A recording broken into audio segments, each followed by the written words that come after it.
안녕하세요. 힐링 토크 회복을 사랑해주시는 시청자 여러분, 정선입니다. 사실 우리가 드라마도 그렇고 스포츠도 그렇고 막판 역전의 파노라마 때문에 홀릭해서 완전 열광할 때가 있잖아요. 전 스포츠는 그다지 관심이 없는데 드라마는 사실 그 반전의 반전을 거듭하는 그 어떤 기대치 때문에 좀 더 깊이 재미있게 몰입할 수 있었던 것 같아요. 우리 인생도 이렇기 때문이 아닐까요? 그냥 뭐 처음 정해진 대로 시종일관 같은 결과가 예상된다면 뭐 어떤 재미가 있겠어요. 그런데 설정값과는 다른 정말 무한의 에너지로 뒤집히는 반전의 역사가 있기 때문에 그래도 살아볼 만하다라는 생각을 하게 하지 않을까요? 자, 오늘 모신 이분은요. 야, 진짜 반전 드라마 주인공, 역전의 주인공입니다. 그 드라마를 쓰신 가수 윤영아 씨를 모시고 그분의 삶에 함께한 하나님 이야기를 들어볼게요. 안녕하세요. 안녕하세요. 반갑습니다. 반갑습니다. 네. 데뷔 후 30년 만에 다시 제2의 활동을 펼치고 있는 가수 윤영아. 90년대 초반 화려한 퍼포먼스와 뛰어난 가창력으로 인기를 끌었지만 활동 시기에 어머니가 돌아가시고 힘든 일을 겪었던 그녀. 고난 가운데 귀신이 보이고 영적 침체를 겪었지만 새 앨범을 준비하며 만난 조은파 선생님을 통해 말씀으로 하나님을 영접한 윤영아. 이제는 찬양 가운데 기쁨이 충만한 윤영아의 회복 스토리를 지금 공개합니다. 일단 비주얼 자체가 역전이에요. 아니 제가 아까 여러분께는 공개하지 않겠지만 살짝 나이를 듣고 깜짝 놀랐는데 뭐 피부와 탄력과 에너지 역전입니다. 진짜 근황을 여쭙기가 민망할 정도로 요즘 이분이 굉장히 핫하세요. 다시 윤영아의 재발견이다라는 얘기를 나올 정도로 많은 활약상을 보이고 계십니다. 어떠세요, 요즘? JTBC의 싱어게인이라는 프로를 네. 통해서 그렇죠. 다시 이제는 노래를 시작하게 됐는데 그 프로 진짜 너무 멋진 프로예요. 네, 그래서 그게 계기를 통해서 다시 대중음악을 하게 됐고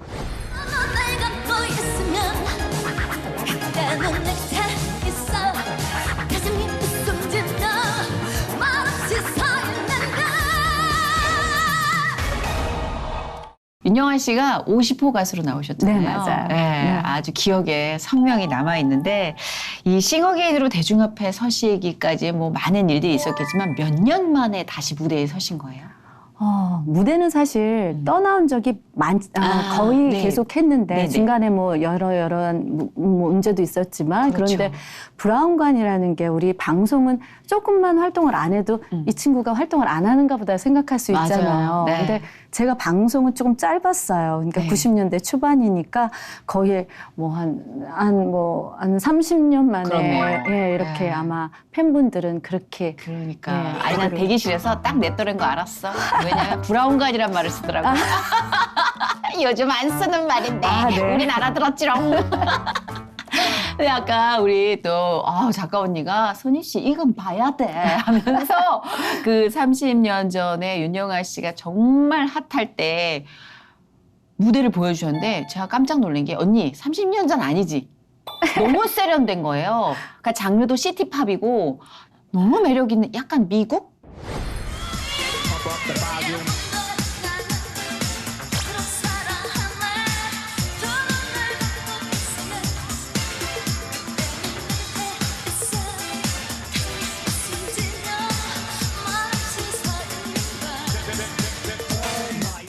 와, 30년 전에 우리가 이런 팝을 마주할 수 있었다고? 와, 진짜 너무 세련됐어요, 무대가.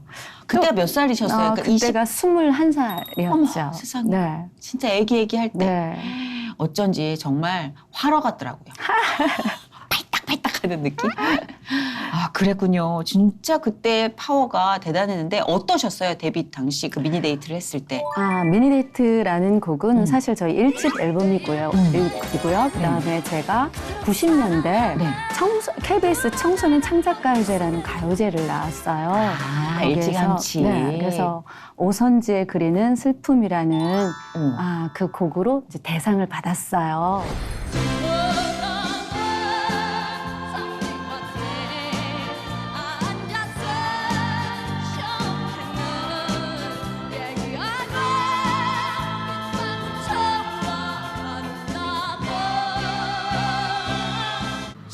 6번 서울대표 윤영아, 오선지의 슬픔. 이거가 이제 또 계기가 돼서 이제 오아시스 레코드사랑 또 계약을 해서 1년 만에 준비했던 곡이 이제는 1집 안에 있었던 미니데이트라는 곡을 갖고 나왔어요. 퍼포먼스가 대단했어요. 아, 근데 저는 진짜. 그 당시 때 이제는 김한선 언니가 네. 우리나라 뭐 댄스 탑 중에 가수의 탑이었죠. 탑이었죠. 근데 김한선 언니는 되게 유연하고 이렇게 좀 안무가 맞아요. 있으신 웨이브가 그런 엄청났었죠. 스타일이죠. 예. 근데 저는 김한선 언니랑 좀 다르게 그냥 막춤이었어요. 아니요, 약간 80년대 그 신디 로퍼라는 가수 있어요. 네. 마돈나랑 쌍벽을 네. 이루던.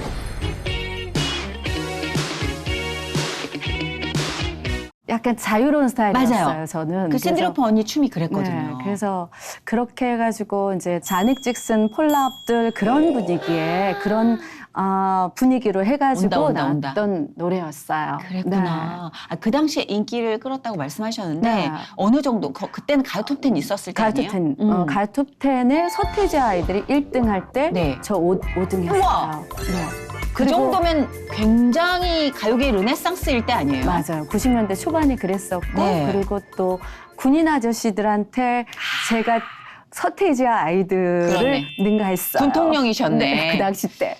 원래 이 디바들에게 훈장은 뭐냐? 내가 군통령이었던 때가 있었느냐 없었느냐. 이게 훈장이에요. 아, 네. 트로피고. 그 시대에 윤영아 씨는 정말 굉장한 이슈였겠다. 이슈몰이가 됐겠다 싶어요.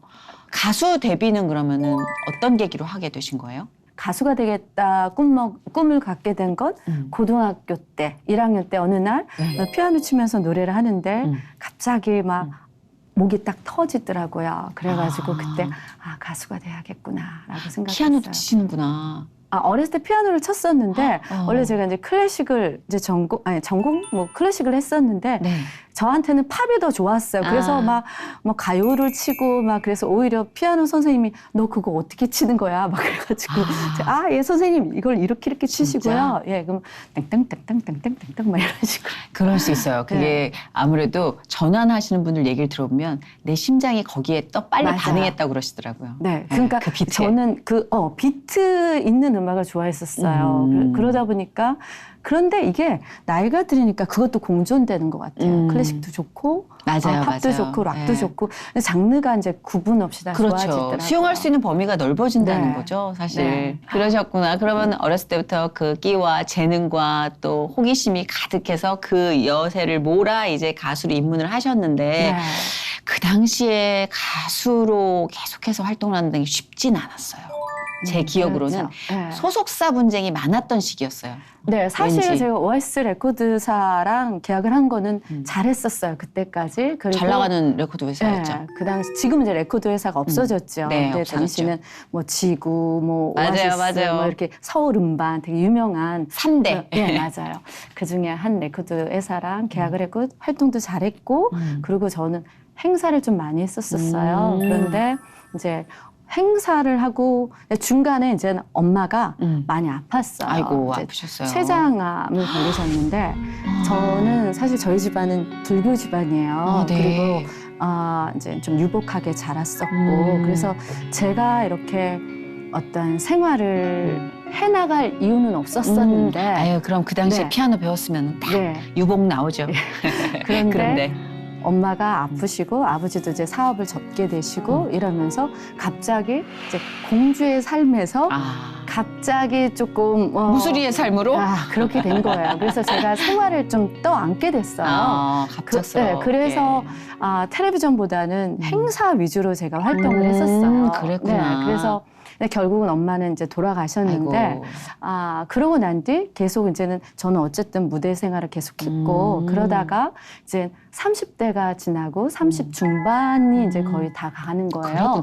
저는 네. 초반에 행사를 많이 하셨다 그래서 네. 그 당시에 또 소속사에서 행사만 그렇게 돌리던 데가 있었단 말이에요. 근데 저는 그 당시 때는 그런데 소속사 없이 사정이 네. 있으셨구나. 네, 그래서 제가 생활을 해야 됐기 때문에 그렇게 한 거였는데 네네. 중간에 이제 나이가 있으니까 댄스보다는 트롯을 하면 어떻겠니? 라는 제안이 온 거예요. 근데 음. 그 당시 때 저는 트롯을 그렇게 잘 부르지도 못했고 그러면 세미 트롯이다. 그래서 이제 음반을 내게 됐어요. 그랬구나. 거기까지는 좋아요. 네. 그런데 이 기획사의 대표와 저랑 마찰이 생긴 거예요. 그래서 그때. 네, 그래가지고 결국은 제가 이게 소송까지 갔고. 아유, 컸네, 일이. 네, 근데 그 당시 때 사실은 여러 문제가 있었지만 진짜 재판하면서 저는 변호사 없었어요. 아니, 재판하는데 네. 변호사가 없이 어떻게 해요? 근데 이게 정말 이거는 제가 점프 뛰어서 얘기한 건데 네. 그 처음에는 곡을 받으려고 네. 조은파 선생님이라는 칠갑산 유명하시죠. 아내에게 바치는 노래 네.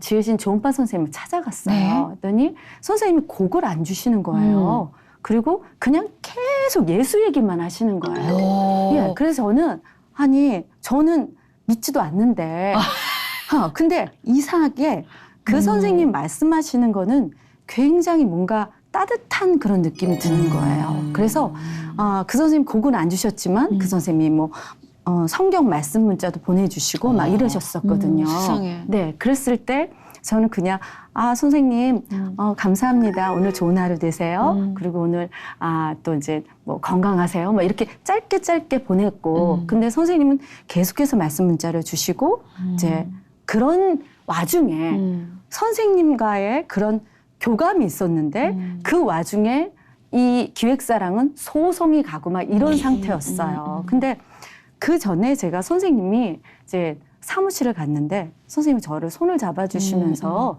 기도를 해주신다는 거예요. 진짜. 예. 근데 저는 그때까지만 해도 근데 기도를 해주시더라고요. 근데 저는 어색하다. 너무 정말 어색하다는 맞아요. 표현이 뭔지 맞아요. 알아. 눈물이 그냥 나는 거예요. 세상에. 근데 저는 슬프지 않았거든요. 그래서 제가 봤어요, 그 느낌. 아니 이거 왜 눈물이 날까요? 나 그러지 않는 희한한 느낌을 받았었어요. 맞아요. 그런 와중에 기획사랑 계속 마찰이 있는데 선생님이 결국은 제가 경인고속도로에서 이제 스트레스가 너무 쌓이니까 이렇게 운전하는데 브레이크를 밟아야 되는데 브레이크가 안 되는 거예요. 이거는 아는데 인진하는데 머리에서 왜요? 이게 하체가 갑자기 어머. 이렇게 마비 증상이 오는 거예요. 되게 스트레스가 심했었나? 맞아요. 그래 이렇게 돼서 결국은 근데 사고는 안 났는데 다행이다. 할렐루야. 그래서 병원을 입원하게 됐죠. 네. 근데 선생님이 그날도 어김없이 성경 말씀을 보내주신 거예요. 그때 이제 말씀은 이제 하박국 3장 17절에서 19절 말씀이에요. 그때가 비록 무화과 나무가 무성하지 못하며 포도나무에 열매가 없으며 감람나무에 소출이 없으며 밭에 먹을 것이 없으며 우리의 양이 없으며 외양간에 소가 없을지라도 나는 여호와로 말미암아 즐거워하며 구원의 하나님으로 말미암아 기뻐하리로다. 아멘. 주 여호와는 나의 힘이시라. 나의 발을 사슴과 같게 하사 나를 나의 높은 곳으로 다니게 하시리로다. 네, 요렇게 보내주시고 그 문장을 완전 각인하셨네요. 몸에. 이게 제 인생의 터닝 포인트가 된 그러네요. 거였거든요. 네. 그런데 선생님이 그거를 10번 읽고 묵상하기라고 하는 거예요. 근데 저는 믿지 않는 상태잖아요. 저는 불교 신자고 그 당시 때 진관사라는 절을 다녔던 신도였었거든요. 네. 네, 그 병원 정식으로 신도였군요. 예, 정식으로 제 차 안에 유리창 안에 그리고 동그랗게 이제 부착해서 네, 북한산 들어갈 때 그걸 부착해야지 유료로 돈을 안 받았어요. 우리 엄마랑 비슷하시구나. 어머니가 저희 어머니도 그러셨어요? 깊게 몸담고 계시다가 이제 예. 지금 권사님이신데 예. 보통 인연이 아니네. 예, 그래서 저는 선생님이 그래도 저한테 따뜻하게 해주셨잖아요. 그 마음에 뭔가 감사한 마음이 있어서 그래, 그냥 해드리지 뭐. 뭐 이런 마음으로. 그럴 수 있죠. 예, 그래서 무슨 말인지 뭐 나무가 많이 나오고 소도 나오고 네. 밭 나오고 근데 무슨 말인지 몰라요. 네. 한 번 무화과 나무가 뭐 2번, 무화과 나무가 3번, 무화과 나무가 3번, 4번 딱 하는데 갑자기 제 입에서 오, 하나님. 이게 아니 저는 그 당시 때 죄송해요. 이게 원래 관세음보살을 해야 되는데 네. 제가 그 천수경도 다 외웠거든요. 와. 근데 제 입에서 오 하나님이 나오자마자 제가 입을 정말 거짓말을 입을 틀어 막았어요. 관세음보살이 안 나와서 너무 놀라고 놀라서 무서워서. 너무 이거 제가 원하는 게 아닌 거예요. 그래서 제 입을 틀어 막았는데 그 당시 때 느껴진 게 하나님을 모르고 산 게 죄인이구나. 죄인이란 말을요. 저는 사실 교회 와서 설교 들으면서 느낀 게 아니에요. 그냥 하나님을 모르고 산 게 죄인이라는 거를 그 당시 때는 제가 성령이라는 말을 몰라요. 네네네. 그냥 저는 그거 느꼈어요. 신이 내렸구나 지금. 하나님 신이 내린 거예요. 근데 저는 어렸을 때부터도 이제는 시골에 가면 국 같은 거 많이 많았죠, 하잖아요. 많았죠. 이제 그 당시 때 국민학생이라 그랬잖아요. 그렇죠. 국민학생이 밤 늦게 막 밤새도록 막 그 무당들은 같이 춤추고 그랬거든요. 그런 환경적인 네, 또 그래서- 요인도 무시 못해요. 그리고 제 주변에는 크리스찬 아무도 없어요. 그리고 제가 명저고였고 그 당시 때 그 미션 스쿨인데도 성경 과목이 있었는데도 네, 맞아요. 한 번도 귀를 연 적이 없어요. 와. 그만큼 저는 이 하나님과는 거리가 멀게 살았던. 단호하셨네. 네, 왜냐하면 성경 과목이 분명히 있었어요. 네. 근데도 저는 한 번도 들은 적이 없어요. 웬만하면 열 텐데. 귀를 한 번도 연 적이 없어요. 저 안에는 다른 신을 모시고 있었었거든요. 그런데 이제 그러면서 이제 이게 뭔가가 바뀐 거예요. 지금. 네, 그렇죠. 하나님 신이 온 거예요. 네, 근데 그 오후였는데 새벽까지 눈물, 콧물, 막 이제 그 당시 때 회개라는 단어를 모르죠. 그러고 나서 막 눈물과 콧물을 흘리면서 하나님을 그러니까 영접하게 된 거예요. 그런 것 같아요. 저는 믿지 않는 상태에서 이제 교회를 갔단 말이에요. 언제 그러면 그 미닝 있고 나서 바로 교회로? 그러니까 이게 모든 것들이 다 그냥 한꺼번에 쭉쭉쭉. 근데 저는 이제는 선생님 이제 병원에서 나왔는데 네. 교회를 다녀야겠는 거예요. 왜? 병원 안에서 제가 하나님을 알게 된 거잖아요. 네네네. 근데 그 당시 때 서울 살다가 부천으로 이사를 왔어요. 근데 연고도 없는 데다 집을 얻었어요. 네네. 부천으로. 그러니까 어디가 교회가 있는지도 몰라요. 근데 딱 봤는데 어떤 꼬마가 지나가는 거예요. 그래서 가까운 교회가 어딨니? 했더니 자기가 교회를 간대요. 그래서 자기를 따라오라 그러더라고요. 네네. 그래서 그 꼬마를 따라갔어요. 네. 그 교회가 지금의 서문교회예요. 세상에. 네. 천사를 또 보내셨네. 그러니까 정말 교회 가는 애를 그러니까. 따라간 거예요. 근데 예술이다. 거기에서 저는 교회의 노래, 지금 찬송가 찬양이잖아요. 근데 그그 당시 때 저의 그냥 그 네임은 교회 노래인 거예요. 교회 노래. 네, 교회 노래가 그렇죠, 나오는데 그렇죠.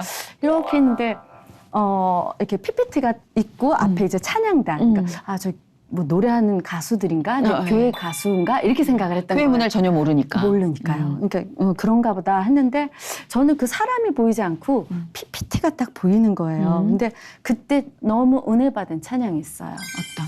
내가 주인 삼은 모든 건 내려놓고 내 주 대신 주 앞에 나가 내가 사랑했던 모든 건 내려놓고 주님만 사랑해. 이 노래가 너무 좋아. 하는데 네.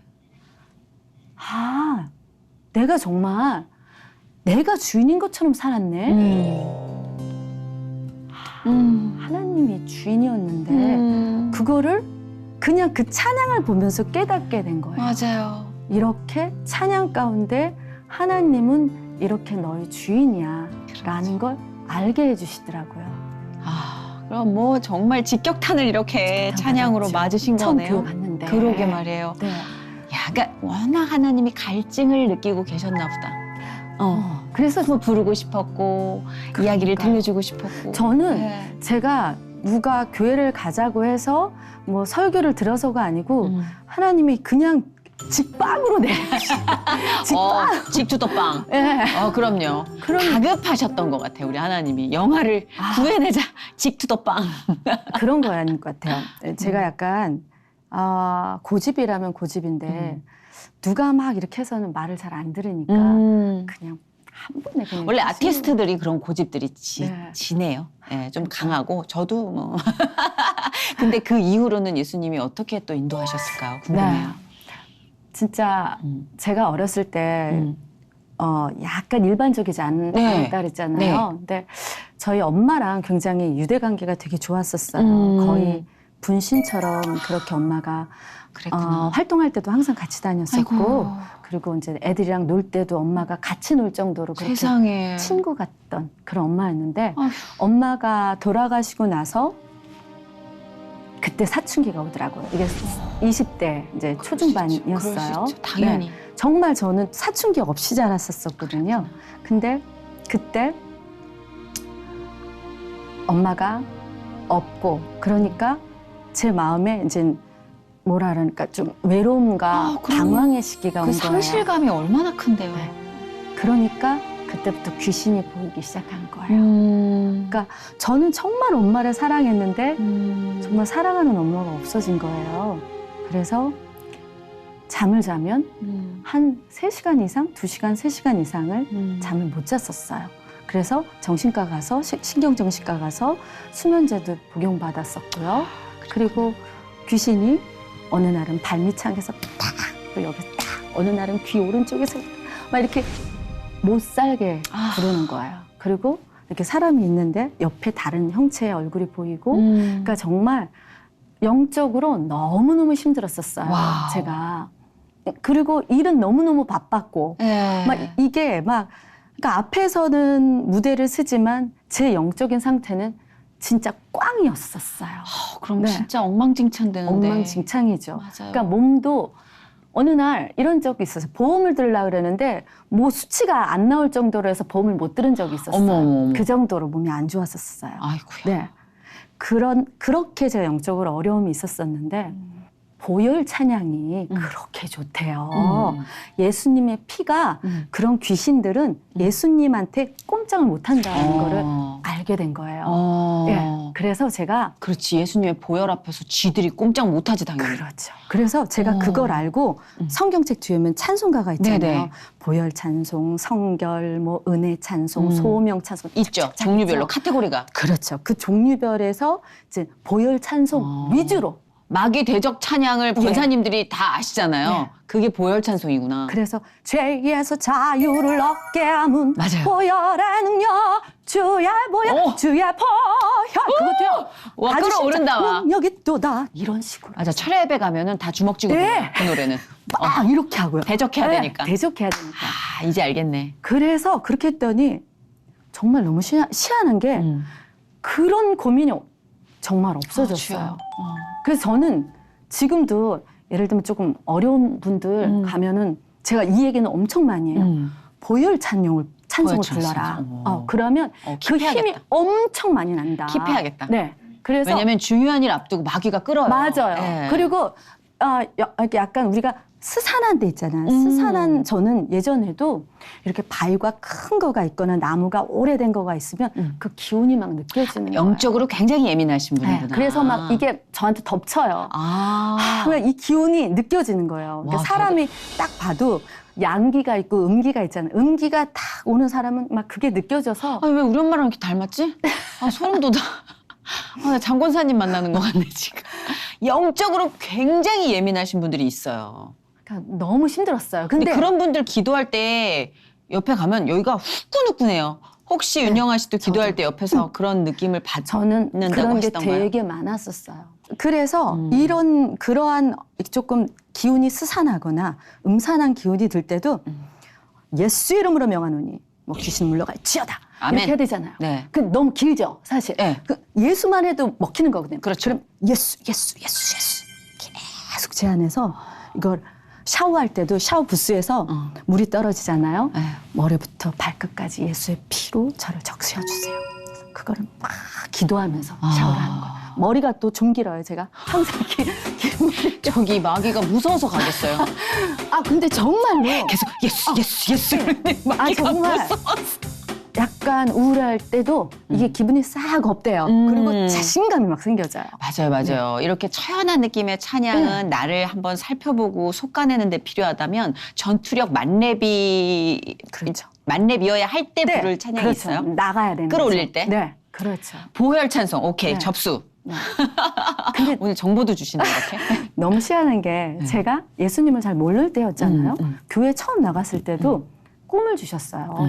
그게 뭐냐면 어느 날 제가 제 모습을 브라운관에서 보는 거예요.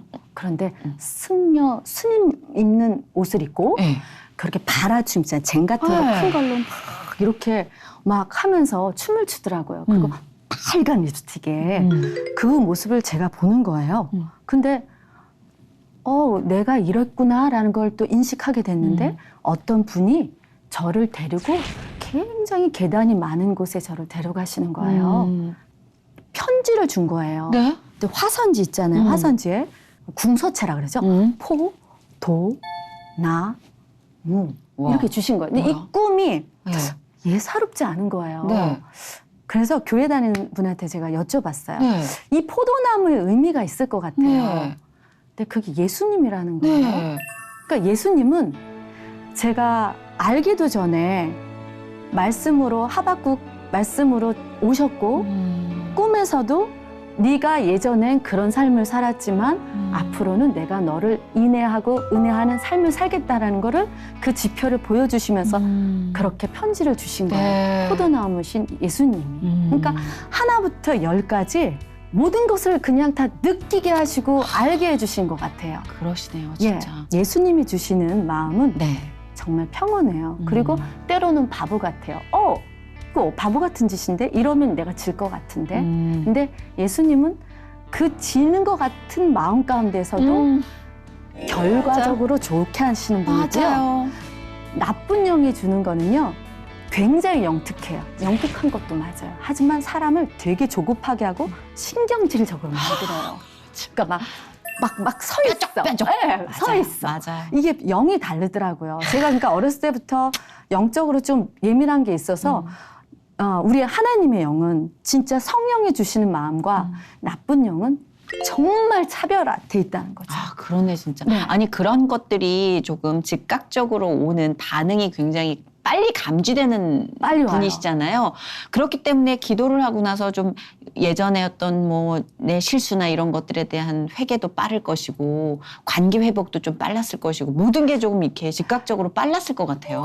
우선적으로는 네. 제가 이런 게 있었던 것 같아요. 사랑부터 정리해 주시는 것 같아요. 그러니까 하나님 안에서 가지치기를 해주시더라고요.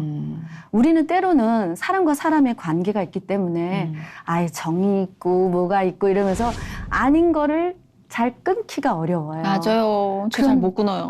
그런데 하나님은 제 의도와는 상관없이 결국은 끊게 해주시고 또 새로운 만남을 주셔요. 근데 꼭은 아니, 때로는 어려움도 있죠.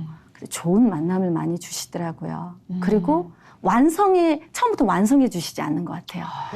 시초에 씨앗을 주시고 완성에 가게 만들어주시는 하나님임을 정말 신앙 가운데 느껴지는 것 같아요. 그리고 우리 일상생활에서 하나님이 이렇게 메시지를 말씀 가운데 주시는 것 같아요. 네네. 그러니까 저는 사실 인생에 다 어려움이 있지만 2018년도에 제가 이제는 음악을 계속 해왔었어요. 그리고 이제는 저는 중간에 뷰티쇼라는 그 쇼를 했는데 뷰티쇼가 뭐냐면 네.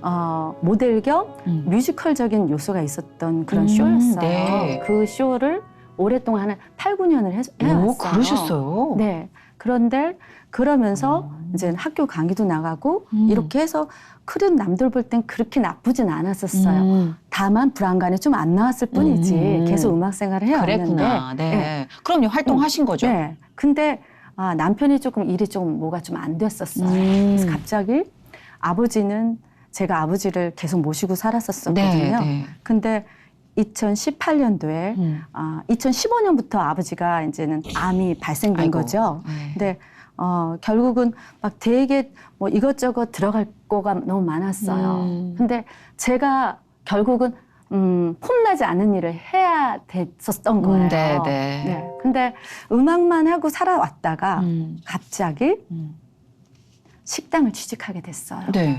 네. 그래서 거기에서 제가 느낀 게 있었어요. 그 당시 때 제가 직업이 4개를 가지고 있었었는데 생활력 강하시다. 학교는 이제 맨날 나가는 건 아니니까 네. 그리고 이제 뷰티쇼 나가고 그다음에 레슨 하는 거. 네, 음악하는 네. 사람 보통 레슨 많이 하거든요. 그리고 이제 알바 겸 근데 취직이에요. 그 4대 보험이 되는 그런데 취직을 한 거죠. 일식 식당을 갔어요. 일식 식당은 특별한 스킬이 코스. 필요하잖아요. 네, 네. 코스 요리 집이었던 거예요. 그래서 저는 1년 정도 제가 전통 요리를 했었거든요. 그러니까 네. 제가 이왕이면 그런 데 가서 배우자. 근데 사실 저희 진짜 근본적인 마음은 돈을 버는 거가 더 우선이었었어요. 네네네. 그러면 한 번도 그런 이렇게 힘든 일을 안 해봤는데 그런 일을 한다라는 거는 사실 마음적으로 너무너무 힘들었었어요. 우선 제가 사람이라는 건 왕년애라는 마음이 있거든요. 그럼요. 그리고 노래하는 사람들이 기본적으로 스테이지에서 내려오면 자존감이 좀 떨어져요. 스테이지에 올라가서 내가 가장 나다울 수 있는 시간이라고 생각하기 때문에 그 여타 다른 직업은 좀 내가 뭔가 뭐 하고 있는 거지 싶을 때가 있대요. 그거는 귀천하고는 상관없는 거잖아요. 그렇죠. 귀천이랑 상관없죠. 상관없어요. 그건. 제가 했던 분야랑 좀 다른 거고. 맞아요. 근데 노동의 일이잖아요. 충분히 네. 이해할 수 있어요. 네. 그래서 저는 그때도 제가 무엇을 하기 전에 항상 말씀으로 먼저 하나님이 주신 것 같아요. 처음에도 하나님 말씀으로 오셨고 그때마다 그러니까 저는 성경을 집에 이렇게 메모장에 요만한 메모장에 한 6권 정도가 있어요. 그때마다 말씀 은혜 받았던 거 역사하셨던 말씀 다 썼거든요. 네네네. 그러니까 그 말씀 가운데 하나님 역사하셨는데 네. 제가 그렇게 할 수 있었던 것도 창세기에 보면 네. 야곱이 가나안으로 애굽으로 내려가는 게 있어요. 네. 근데 그거는 식량을 구하기 위해서 내려가는 거예요. 네. 이제 내려가는 데는 생활의 어려움도 있고 생명을 위협받는 어려움도 있고 그러니까 그렇겠죠. 결국은 기근이 와서 내려간 거예요. 네네. 그럼 저한테도 결국은 기근이 온 거잖아요. 그치, 누구나 기근이 예. 오죠. 그럼 기근이 왔을 땐 그거를 고수하고 거기 있을 수가 없다라는 거예요. 그래서 제가 그 말씀을 굉장히 도전받았어요. 기근이 와서 내려왔다는 말씀에. 네. 그래서 내가 납작 엎드려야겠구나. 내려와야지. 지혜로우시다. 네. 그래서 가서 일을 했어요. 아. 그래서 너무 힘든 가운데 그때도 하나님이 되게 위로를 많이 주셨는데 그 1년 전에가 이스라엘 성지순례를 갔다 왔었거든요. 네. 그때 이제 선교사님 유대 광야를 쫙 보여주시는데 본인이 그때 광야를 지나며라는 찬양을 들으면서 많이 위로를 받았다라는 말씀을 해주신 적이 있으셨는데 그때는 한 번도 들은 적이 없었어요. 그러다가 식당 일을 하면서 그 찬양이 맞아 선교사님이 그때 무슨 찬양 되게 은혜됐다 그랬는데 찾아서 유튜브에서 찾았어요. 그래서 들었죠. 그게 왜 이렇게 마음에 오는 거예요. 그럴 때가 있죠. 2절 가사였는데요. 내 차가 산산이 깨지고 높아지려 했던 내 꿈도 주님 앞에 내어놓고 오직 주님 뜻만 이루어지기를 나를 통해 주님만 드러나시기를 이 찬양이 너무 와닿는 거예요.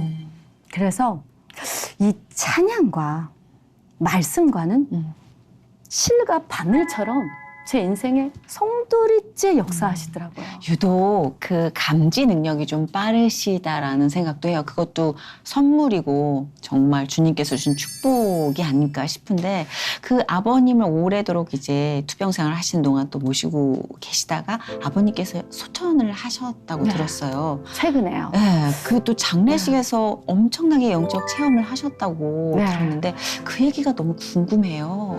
아버지가 우선 집사님이세요. 92세로 돌아가셨는데 네. 아버지가 오랫동안 2015년부터 계속 이제 암이 재발되고 또 치매도 걸리셨고 등등으로 해서 아버지를 계속 모시고 있다가 1년 정도를 아버지가 제가 이제 외출하거나 아니면 같은 집에 살아도 방에 어디에 있으시면 갑자기 이제는 응급 상황이 발생이 돼서 어쩔 수 없이 요양원에 모시게 됐어요.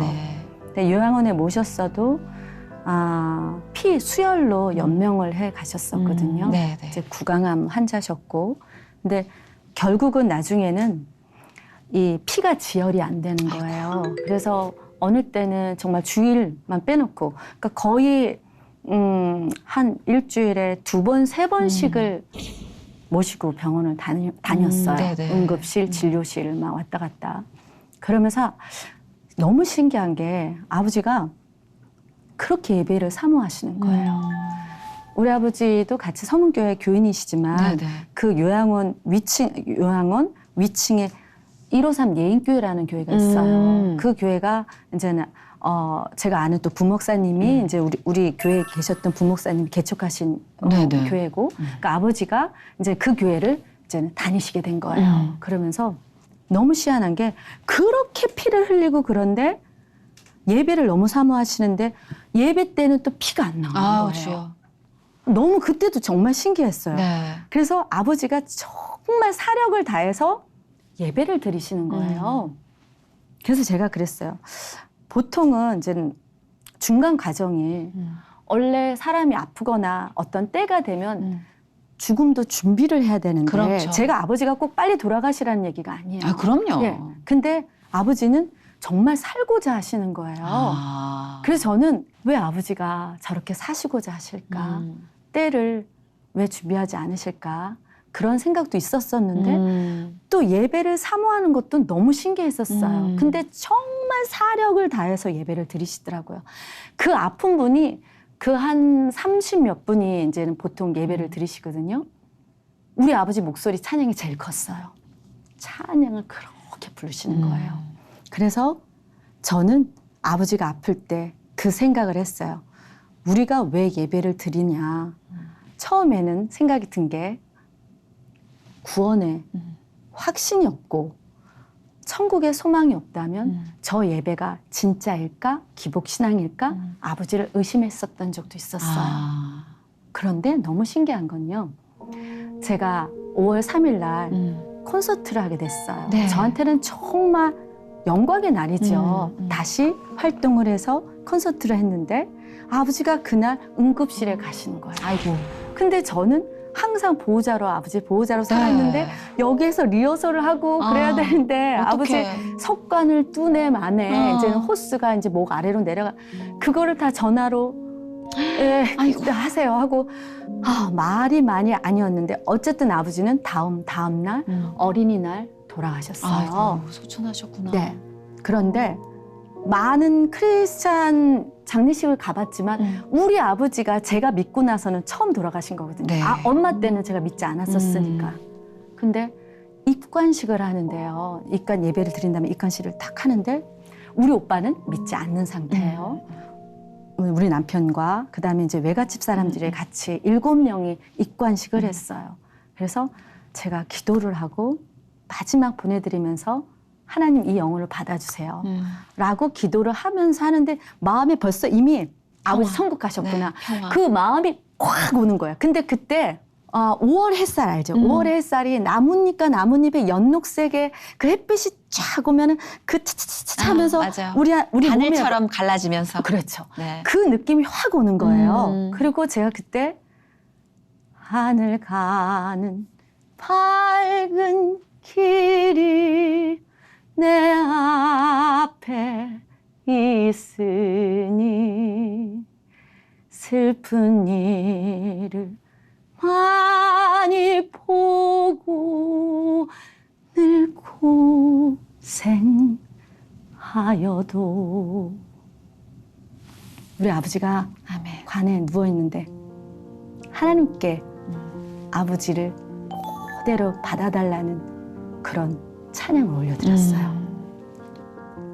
그런데 우리 오빠도 얼굴이 싹 그 온화한 느낌이 들더라고요. 그러니까 이미 그때 제가 하나님이 그 아버지 때를 기다려 주셨구나. 네. 약간 그 살고자 하는 그것 또한 진짜 사력을 다해서 우리가 온전하지 않잖아요. 살아가면서. 그럼요. 근데 온전하지 않는 상태에서도 예수님은 기다려 주셨고 그리고 결국은 천국 가게 해주신 거예요. 그 그럼요. 마음이 빡 왔어요. 빡 왔어요. 근데 끝나고 나서 우리 오빠가 그러더라고요. 엄마 때 나 그런 거 못 느꼈는데 엄마 때 솔직히 무서웠었대요. 우리 엄마인데도 너무 무서웠다는 거예요. 아이고. 그런데 나 뭔가 따뜻한 느낌이 들었다는 거예요. 저는 이미 성령 왔구나라는 걸 전 알았는데 그런 거 알죠. 우리 오빠는 믿지 않는 사람인데도 그렇게 느끼더라고요. 그래서 하나님은 모든 때를 그렇게 섭리해 가시고 그리고 믿지 않는 사람들한테도 그렇게 하나님이 지금 이 자리에서 계시고 우리 아버지가 천국 갔다라는 걸 느끼게 해주시는구나라는 걸 느꼈어요. 아멘. 그리고 이제 발인 예배, 또 하간 예배. 아버지가 돌아가시기 전에 그 얘기했어요. 본인은 그냥 당신 바닷가에 뿌려달라고 하시더라고요. 화장터죠. 갔어요. 근데 옆에서 막 소리 있잖아요. 막 그 헤어짐에 막 울부짖으니까 악이 그냥 우는 악이 아니고 하는 그 소리 있죠. 막 pit이 완전 올라가는 소리. 그런데 우리는 목사님이랑 그 153 예행교회 목사님이랑 이제는 발인 예배, 하간 예배를 같이 드렸거든요. 주님 품 안에 내가 안기어 영원토록 살리로다. 열린 천국문 내가 이거 막 눈물 나면서 내가 들어가 세상 짐을 내려놓고 빛난 멸류관 받아 쓰고서 주와 함께 길이 살리 하면서 아버지와 육신적으로의 그 이별은 마음이 아프고 슬프지만 남들은 옆에서 비명 소리가 지르는데 슬퍼. 아버지와의 이별은 슬프지만 그렇죠. 하나님이 우리 아버지 영을 받아주셨어. 그리고 이 모든 92세에 모든 사시면서 얼마나 어려움도 많으시겠어요. 그 어려운 눈물 골짜기에서 결국은 주님 품 안에서 살게 되실 거야라는 확신. 그렇죠. 그러고 아버지의 한 줌의 죄를 근데 제가 몇 번을 뒤집어진 적이 있거든요. 성령이 아주 처음에. 네, 네. 그때는 보통 등으로 팍 왔어요. 근데 요번에 여기가 딱 지어지는 순간에 제가 그 자리에서 약간 이렇게 움찔하면서 주저앉으려고 그랬어요. 근데 우리 남편이랑 오빠가 저를 부축해줬거든요. 오열이 되는 여기에서 여기 이두근까지 알통 있는 데까지 차차차차차 오는 거예요. 그러면서 영아야, 네가 진짜 수고 많았다. 그러니까 아버지랑 살면서 때로는 애증 관계도 있었고 너무 힘들 때도 있었지만 네. 그래 하나님을 사랑하니까 하나님을 사랑하는 마음으로 나는 아버지한테 도리를 최선을 다해야지. 막 절절히 하나님의 위로하심으로 성령이 막 느껴지는 거예요. 네, 네. 그래서 아버지를 그거 하면서 위로하심의 그 성령이 불길처럼 왔는데 버스를 타고 우리 오빠한테 그랬어요. 오빠 여기 만져봐. 온도가 너무 다른 거예요. 그러니까 우리 오빠도 너무 신기해서 그 얘기를 했어요. 그때 이제 하나님 막 오셨다. 이제 성령이 딱 불같이 왔는데 지금 여기서 여기까지 지금 아직도 이게 불길이 아직도 안 끊어졌어. 그랬더니 오빠가 우리 기독교인이라고 해서 다 온전하지 않잖아요. 근데 나쁜 면을 좀 많이 봐서 기독교인에 대한 그런 어떤 불편한 편견? 감정, 네. 불편한 감정이 좀 있었어요. 근데 이번에 장례식을 통해서 오빠도 많이 변화가 됐거든요. 그러면서 그 목사님이 뭐 한 말씀 하시라고 그때 했을 때도 우리 오빠가 그러는 거예요. 뭐 한번 놀러 갈게요. 이런 식으로. 그러니까 그 뭐 그렇네, 진짜. 그런 게 아니고 조금 마음문이 열렸어요. 그럼요. 그래서 저는 시작된 거죠. 하나님이 아버지의 장례를 통해서도 또 하나의 우리 오빠의 생명 또한 그럼요. 그렇게 구원의 역사가 또 펼쳐질 거라는 그렇네요, 진짜. 기대가 있는 거예요. 맞아요. 그 어찌 보면은 삶을 끝내는 마침표를 찍는 상징적인 곳이 장례식인데 하나님은 거기서 또 다른 출발을 약속해 주셨다는 거죠. 근데 묘사를 정말 너무 리얼하게 해주셔서 빠져들다 보니까 시간이 벌써 이렇게 지났어요. 조금만 더 시간이 있었다면 정말 더 많은 이야기와 찬양을 듣고 싶은 게 이분 찬양은 정말 이렇게 감기는 옷 같아요. 진짜 외투같이 막 이렇게 우리 몸을 감싸주는데 이렇게 많은 달란트를 갖고 이렇게 많은 스토리를 갖고 있는 우리 윤영아 씨를 하나님이 어떻게 쓰실지 너무 기대가 돼요. 윤영아 씨가 바라는 기도 제목, 우리가 함께 좀 전투적으로 바라야 될 기도 제목 하나를 공유해 주신다면 저희가 또 기도의 용병들이 계시지 않습니까? 네. 저는 그런 것 같아요. 사실 무대를 생각해서 운동도 하고 건강도 챙기고 저한테는 무대가 하나의 도전이고 제 가장 중요한 거라고 생각을 했는데 살다 보니까 이 중요하다는 것 자체도 제가 하고 싶어서 하는 것도 아니에요. 모든 것들이 해줘야지만 되는 건데 제 욕심은 그런데 하나님께서 또 어떻게 앞으로 무대를 계속 서게 해주실지 다른 길로 또 가게 해주실지는 모르겠어요. 저는 그게 더 기대치가 높아지는 그 포인트인 것 같아요. 윤영아 씨는 여러모로 쓰일 수 있는 어찌 보면 정말 멀티플레이어 같아요. 네, 그래서 지금 이야기하시는 이 에너지로 봤을 땐 와, 하나님이 큰 그림을 그리고 계셨구나. 그래서 아까 얘기했잖아요. 얼마나 다급하시면 직방으로 오셨냐고. 진짜 정말 불처럼 뜨거운 용사들을 쓰실 때 하나님 직접 정말 너무 눈에 띄게 개입하시더라고요. 제가 저희 엄마를 통해서 그걸 봤거든요. 근데 윤영아 씨 보면서 굉장히 비슷한 기시감을 느꼈습니다. 그래서 기대하는 마음으로 오늘 봐주신 여러분들도 중보 뜨겁게 해주시길 바라고 윤영아 씨를 그려내는 하나님의 손길 저희도 정말 앞으로 기대하고 기도하겠습니다. 감사합니다. 멋있어요, 진짜.